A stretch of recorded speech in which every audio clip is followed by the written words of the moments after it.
ఓం శ్రీ గురుభ్యో నమః. శ్రీ విశ్వావసునామ సంవత్సర భాద్రపద మాసం పౌర్ణమి రోజున పూర్వభాద్ర నక్షత్రం కుంభరాశిలో సంపూర్ణ రాహుగ్రస్త చంద్రగ్రహణం అనేది ఏర్పడింది. అంటే సెప్టెంబర్ 7వ తారీఖు నైటు 9:57 ప్రారంభమై ఈ గ్రహణం అలానే తెల్లవారుజామున 3:29 వరకు ఉంటుంది. అంటే చంద్రగ్రహణము సంపూర్ణ చంద్రగ్రహణం ఉంటుంది. అలానే 9:57 ప్రారంభమై సంపూర్ణ చంద్రగ్రహణం మధ్యకాలం 11:41 ఉంటుంది. చంద్రగ్రహణం విడుపు ప్రారంభం 12:22 వరకు ఉంటుంది. సంపూర్తిగా పోయేది పుణ్యకాలం ఏమిటి అంటే 3:29. అంటే సంపూర్ణ చంద్రగ్రహణ బింబ స్పర్శకాలం అనేది 1:22 పాటు ఉంటుంది. ఇది కుంభరాశిలో సంపూర్ణ చంద్రగ్రహణం అనేది ఏర్పడింది. అయితే ఈ సంపూర్ణ చంద్రగ్రహణం కొన్ని రాశుల వాళ్ళకు అనుకూలంగా ఉంటుంది, కొన్ని రాశుల వాళ్ళకు ప్రతికూలంగా ఉంటుంది. అంటే ప్రతికూలంగా ఉన్నది ఏమిటి అంటే మనకి 7వ తారీఖు రాత్రి నుంచి ప్రారంభమై 8వ తారీఖు తెల్లవారుజామున వరకు ఉంటుంది. ఆదివారం రోజున ప్రారంభమై తెల్లవారితే సోమవారం వరకు ఉంటుంది. ఇక్కడ ఈ గ్రహణం అనేది కొన్ని రాశుల వాళ్ళకి సుఫలితాలను ఇస్తుంది.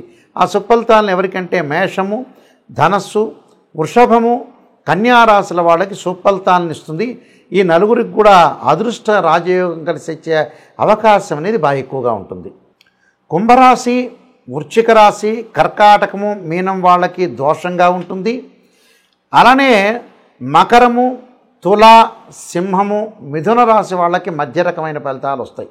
అయితే శుభాలు కొంతమందికి శుభాలు, కొంతమందికి అశుభాలు, కొంతమందికి మధ్య రకంగా ఉంటుంది. ఎలాంటి బాధపడాల్సిన అవసరమూ లేదు. ఇక్కడ కొంతమందికి అదృష్టంగాను, కొంతమందికి మధ్య రకంగాను, కొంతమందికి దోషంగా ఏర్పడుతుంది. ఆ దోషానికి సంబంధించిన పరిహారాలు కూడా చెప్తాను. అదృష్టం ఎవరికి వరిస్తుంది, ఎవరికి వరించదు అనేది నేను చెప్పాను క్లియర్గా. అయితే ఈ ద్వాదశ రాశుల వాళ్ళందరికీ కూడా ఎవరెవరికి ఎలాంటి ఫలితాలు వస్తాయో మనం ఒకసారి తెలుసుకుందాం. సింహరాశి వారికి గ్రహణ ప్రభావం ఏ విధంగా ఉండబోతుంది? సింహరాశి వాళ్ళకి గ్రహణం అనేది 7వ స్థానంలో ఏర్పడుతుంది. అంటే ఇక్కడ ఏదైతే సింహం నుంచి మనం లెక్క వేసుకుంటే కుంభరాశిలో గ్రహణం ఏర్పడడం అనేది 7వ స్థానాన్ని సూచిస్తుంది. ఇక్కడ కుంభం నుంచి కూడా సింహం అనేది 7మంలో ఉంటుంది. కాబట్టి ఎవరైతే సింహరాశి జాతకులు గోచారీత్యా గ్రహణం యొక్క ప్రభావం అనేది ఏ విధంగా ఉందంటే మధ్య రకంగా ఉంటుంది. ఎలాంటి విషయాల మీద పడబోతుంది అని అంటే వివాహానికి సంబంధించిన సమస్యల మీద జాగ్రత్త ఉండాలి. వివాహానికి సంబంధించిన సమస్యలు ఏమిటి? మ్యారేజ్ సంబంధించిన విషయాలు ముందుకు వెళ్ళలేకపోవటం, ఏదైనా సరే పెళ్లి చూపులు చూసిన తర్వాత అమ్మాయి కానీ అబ్బాయి కానీ వద్దనటం, ఎంగేజ్మెంట్ దాటిన తర్వాత వాళ్ళ మధ్యలో డిస్ప్యూట్స్ రావటం, వివాహ సంబంధాలకి మనకి అవైలబిలిటీ లేకపోవటం, వైఫ్ అండ్ హస్బెండ్ రిలేషన్లో అన్యోన్య దాంపత్యం లేకపోవటం, ఇద్దరు కూడా విడాకులు తీసుకునే సందర్భాలు ఎక్కువగా ఏర్పడటం, అంటే అనుకూలత పాజిటివ్ రిలేషన్ అనేది లేదు. అంటే వైఫ్ అండ్ హస్బెండ్ రిలేషన్ అనుకోవచ్చు, భార్యాభర్తలు అనుకోవచ్చు. అలానే పెళ్లికి సంబంధించిన విషయాల్లో మటుకు భద్రతగా ఉండాలి, భద్రంగా ఉండాలి. అంటే పెళ్లి చూపులు చూసేటప్పుడు జాగ్రత్త ఉండాలి, ఎంగేజ్మెంట్ అప్పుడు జాగ్రత్త ఉండాలి, పెళ్ళి అయిన తర్వాత కూడా జాగ్రత్త ఉండాలి. అంటే వివాహ బంధం మీద పడుతుంది ఇది. వివాహ విషయంలో చాలా ఆలోచనలు చేసి చెయ్యాలి. ఒక సంబంధాన్ని చూసేటప్పుడు చాలా జాగ్రత్తగా ఆలోచన చేసి చెయ్యాలి. అలానే వీళ్ళు బంగారు ఆభరణాలు కొనలేకపోతారు. ఏదో ఒక వస్తువులు, గృహ ఉపకరణ వస్తువులు కొనుగోలు చేయాలనుకుంటారు. ఆ కొనుగోలు చేయలేక, బంగారు ఆభరణాలు కొనుగోలు చేయలేక, ఏదో చిన్న చిన్న డబ్బు విషయంలో తాత్కాలికంగా గొడవలు వచ్చి భార్యాభర్తల మధ్యలో బాండింగ్ తగ్గిపోయే అవకాశం ఒకటి ఉంటుంది. కాబట్టి ప్రేమించిన యువతీ యువకుల విషయంలో కూడా అప్పటి వరకు ప్రేమగా లవ్ అట్రాక్షన్గా ఉన్న వ్యక్తులు ఎవరైతే ఉంటారో వాళ్ళు విడిపోయే అవకాశాలు ఎక్కువ ఉంటాయి. అయితే విడిపోయే అవకాశాలు బాగా ఎక్కువ ఉంటాయి. కానీ విడిపోకూడదని, విడిపోవాలని ఎవరు చెప్పరు. అందరూ కలిసిమెలిసి ఉండాలని చెప్పాలి, కలిసిమెలిసి ఉండాలని మాలాంటి వాళ్ళు చెప్తారు. బాండింగ్ అనేది చాలా ఇంపార్టెంట్, మ్యూచువల్ అండర్స్టాండింగ్ కూడా చాలా ఇంపార్టెంట్. కాబట్టి వీళ్ళ విషయంలో కొంత భార్యాభర్తల విషయంలో మధ్యవర్తిత్వంలో వచ్చిన వ్యక్తులు ఎవరైనా సరే వాళ్ళని కలపడానికి ట్రై చేయాలి. మధ్యవర్తులు కూడా గొడవలు పెట్టి వీళ్ళ మధ్యలో ఏదైతే అవినాభావ సంబంధాన్ని చెడగొట్టే అవకాశాలు బాగా ఎక్కువ ఉంటాయి. ఏకాభిప్రాయం ఉండదు భార్యాభర్తలకి. భార్య ఒక మాట అంటే భర్త ఒక మాట అంటారు, భర్త ఒక మాట అంటే భార్య ఒక మాట అనే అవకాశాలు ఎక్కువ ఉన్నాయి. కాబట్టి పెళ్ళిళ్ళ విషయంలో శుభకార్యక్రమాల నిర్వహణలో కూడా వీళ్ళ మీద పెట్టి, ఒక పెద్ద మనిషి వీళ్ళ మీద పెట్టి వీళ్ళ సరిగా చేయలేదని అవమానాలు అపవాదాలు జరిగే అవకాశాలు కూడా ఉన్నాయి. అలాంటి వాటిల్లో కూడా మీరు తలదూర్చడం అనేది మంచిది కాదు. చాలా జాగ్రత్తగా ఆచితూచి అడుగు వేయండి. నేను చెప్పబోయే పరిహారాలు పాటించండి, మీకు మంచి జరిగే అవకాశం ఖచ్చితంగా ఉంటుంది. ఈ గ్రహణ మధ్యకాల సమయంలో ముఖ్యంగా చేయాల్సిన కొన్ని ప్రత్యేకమైన పరిహారాలు ఉంటాయి. మనకి ఈ సంపూర్ణ చంద్రగ్రహణం దోష ప్రభావం తగ్గాలి అని అంటే తగ్గటమే కాదు, అందరికీ కూడా మరింత మెరుగైన ఫలితాలు రావాలంటే కొన్ని ప్రత్యేకమైన పరిహారాలు చేసుకోవాలి. అంటే పరిహారం చేసుకోవాలంటే జన్మజాతకంలో చంద్రుడు ఎలా ఉన్నాడు, గ్రహస్థితి ఎలా ఉంది, ఆ రోజున పరిస్థితి గోచారీత్యా ఏ విధంగా ఉంది, ఏ దశలు జరుగుతుంది అనేది కూడా చూసుకోవటం కూడా చాలా ముఖ్యమే. అయితే ఏంటంటే అవి చూసుకున్నా చూసుకోకపోయినా ఎలాంటి విషయాలు మనం ముందుకు వెళ్ళాలో తెలుసుకుందాం. ముఖ్యంగా ఎలాంటి విషయాల్లో ముందుకు వెళ్ళాలంటే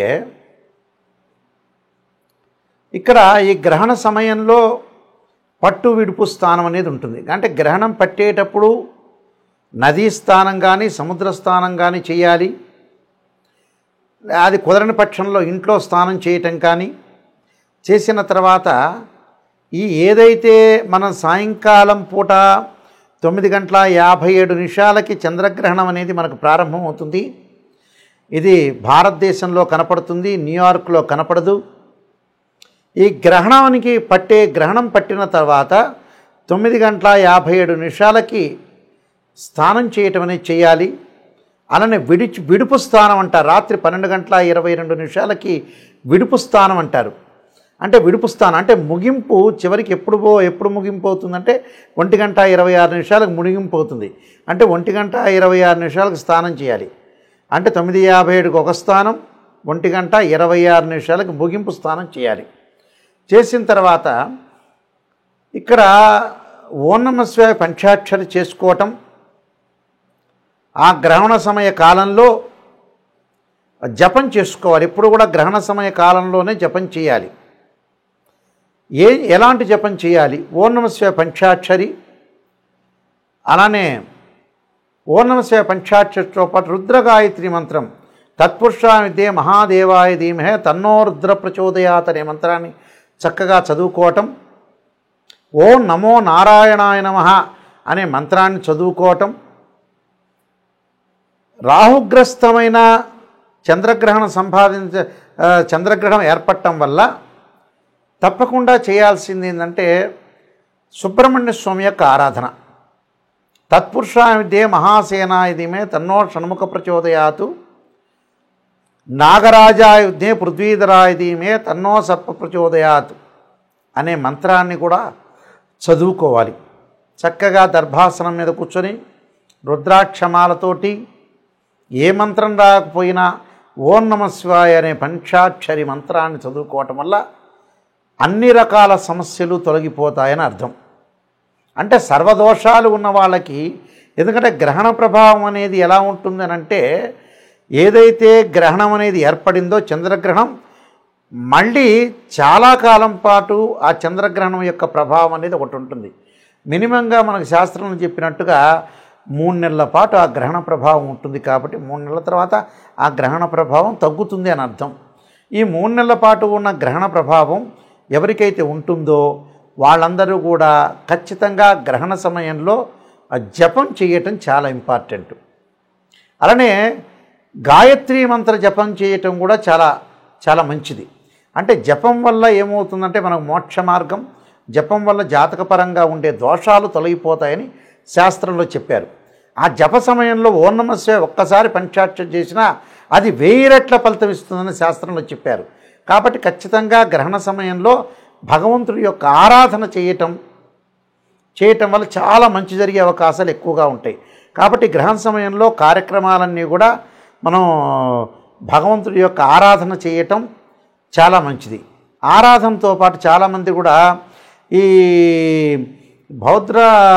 భాద్రపద మాసంలో ఈ పౌర్ణమి రోజున కూడా పితృ కార్యక్రమాలు ఆపాల్సిన పని లేదు. ఉదయం పూట పితృ కార్యక్రమాలంటే అపరాహ్న సమయంలో చేసుకుంటారు.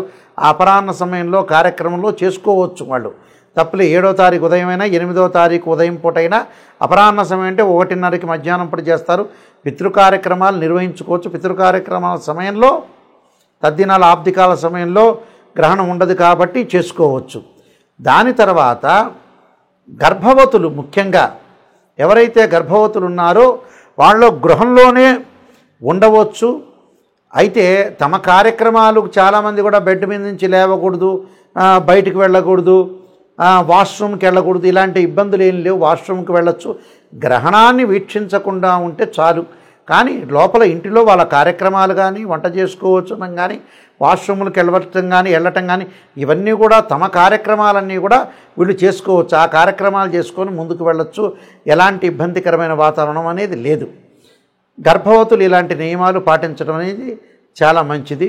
ఈ గ్రహణం అయిపోయిన తర్వాత 2 జంట సర్పాలను దానం చేయటం అనేది చాలా మంచిది. 2 జంట సర్పాలని, అలానే వస్త్రాన్ని, గుడదానము, అలానే నెయ్యి దానము, నేను చెప్పిన ఎవరైతే రాసుల వాళ్ళకు అనుకూలంగా లేదో వాళ్ళు దానం చేయొచ్చు. అంటే ఆజ్యదానం, గుడదానం, వస్త్రదానం, సర్పదానం, అలానే బియ్యం దానం లేక ఒడ్లు దానం, అలానే మినుములు, ఉలవలు దానం చేయటం చాలా మంచిది. ఈ దానం వల్ల మంచి జరిగే అవకాశం ఖచ్చితంగా ఉంటుంది. మీ అందరికి కూడా మంచి జరగాలని ఆశిస్తూ సర్వే జనా సుఖినో భవంతు.